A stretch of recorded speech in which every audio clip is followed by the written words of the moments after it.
@Julio Sánchez Cristo Oficial.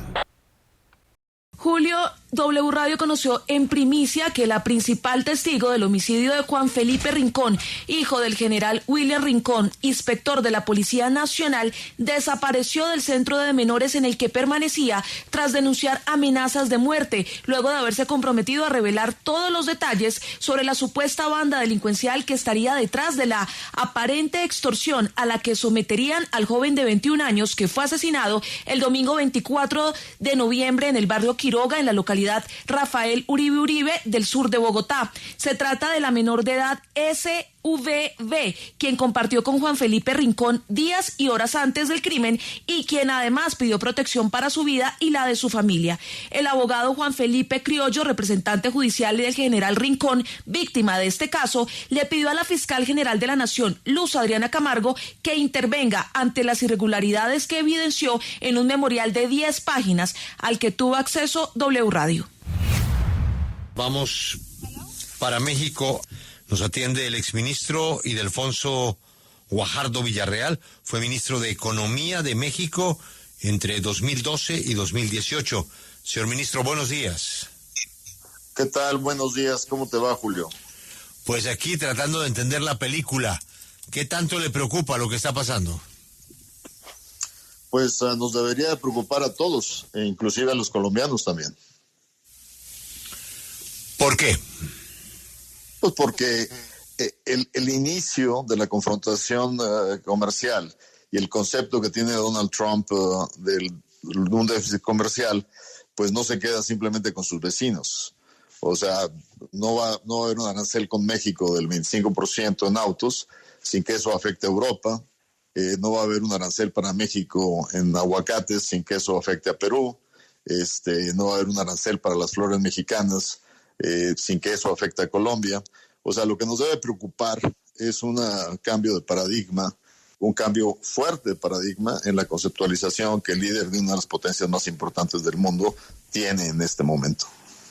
Siempre se dice que estos son mecanismos de negociación.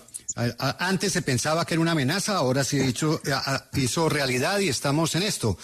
¿Y no será que la apuesta de Donald Trump es decir, claro que esto va a tener consecuencias en Estados Unidos, pero lo va a sufrir más Canadá y México, y es cuestión de tiempos para que sean ellos los que aflojen?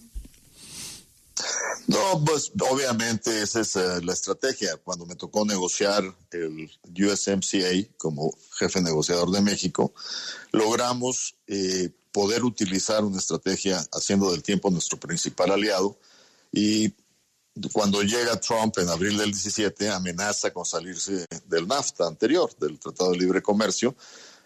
Obviamente fue una estrategia para tomar posicionamiento en la negociación, pero afortunadamente logramos en 1 año y medio una negociación que mantuvo el libre comercio y mantuvo la integración de cadenas productivas en América del Norte. ¿Qué es lo que no le gustó al llegar en esta ocasión?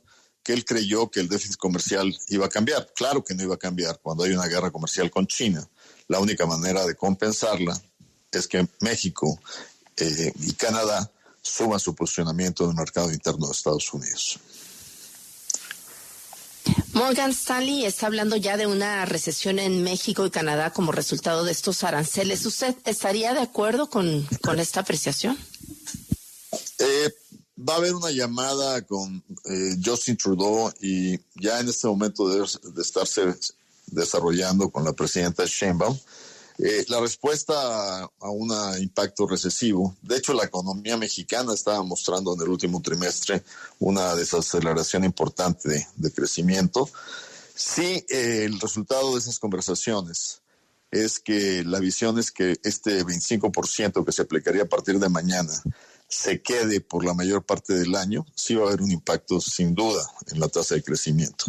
Pero existe la posibilidad de que en esta llamada se establezcan compromisos, condiciones que reduzcan la temporalidad de la permanencia de los aranceles.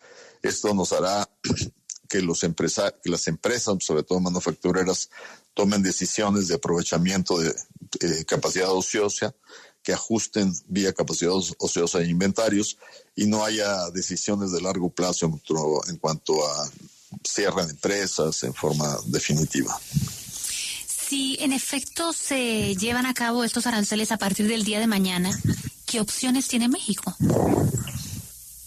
Bueno, obviamente la presidenta anunció el día de ayer que se presentarían las represalias en sectores sensibles, sobre todo aquellos muy cercanos a liderazgos republicanos, sector rural fundamentalmente, carne de puerco, quesos, fructuosa, elementos que ya en el pasado se han utilizado y han sido efectivos para movilizar a congresistas y senadores que son afectados en esos distritos. Eso es simplemente el derecho que el tratado nos da de responder en este sentido.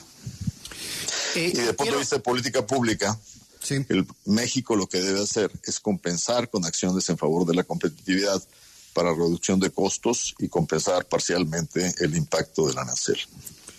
¿Y qué le voy a hacerle una consulta sobre Colombia? Porque obviamente pues nosotros también estamos en un momento de enorme incertidumbre y curiosamente Colombia, entiendo, es uno de los países donde Estados Unidos tiene, la balanza es a favor de Estados Unidos en el intercambio. Desde México y Canadá, ustedes que son unas economías más fuertes, más grandes y vecinas, si tienen ese impacto, ¿cuál podría ser el impacto en nuestro país de una situación como esta?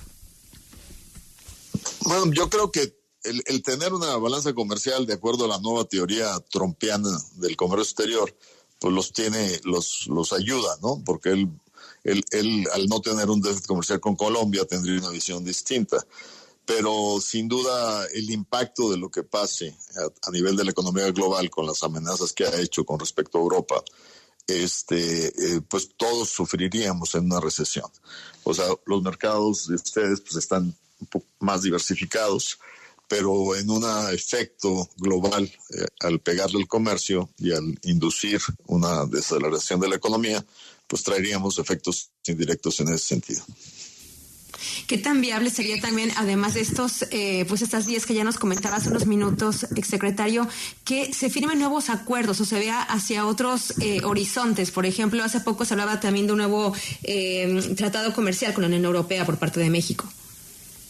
No es un nuevo tratado. A mí me tocó hacer la negociación para la modernización. El acuerdo original que tiene México con Europa es del año 2000. Sin embargo, quedó muy limitado para la exportación de productos frescos y primarios mexicanos al mercado europeo.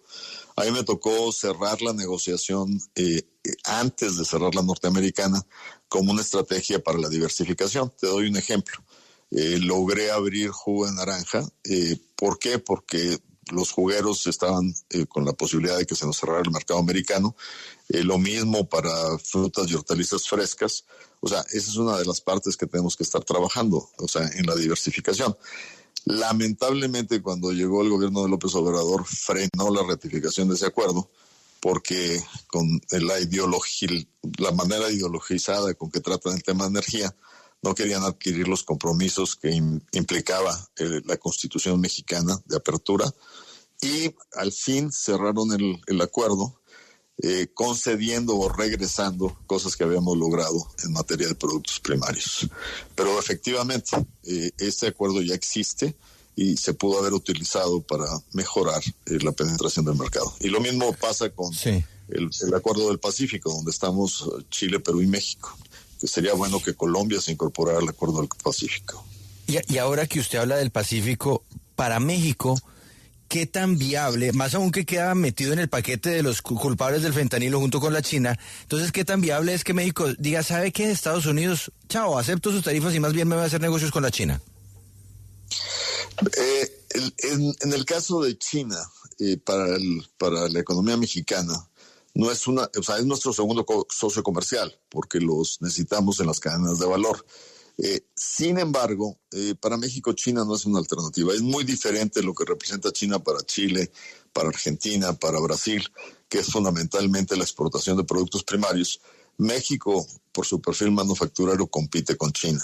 China para nosotros no es una opción. De hecho, parte de la agenda que tenemos que resolver con Donald Trump es cuál es la posición de México frente a China en materia de inversión, cosas que lamentablemente el gobierno mexicano no ha cuidado, ha sido dejar entrar a China sectores sensibles que representan una amenaza a la seguridad de América del Norte. Señor ministro, gracias por atendernos y ojalá que las conversaciones de hoy pues tranquilicen un poco las aguas aunque lo veo difícil. Muchas gracias. Pero vamos a ver, claro. Gracias a ustedes. Hasta luego. Acompáñenos en el canal de YouTube @Julio Sánchez Cristo Oficial.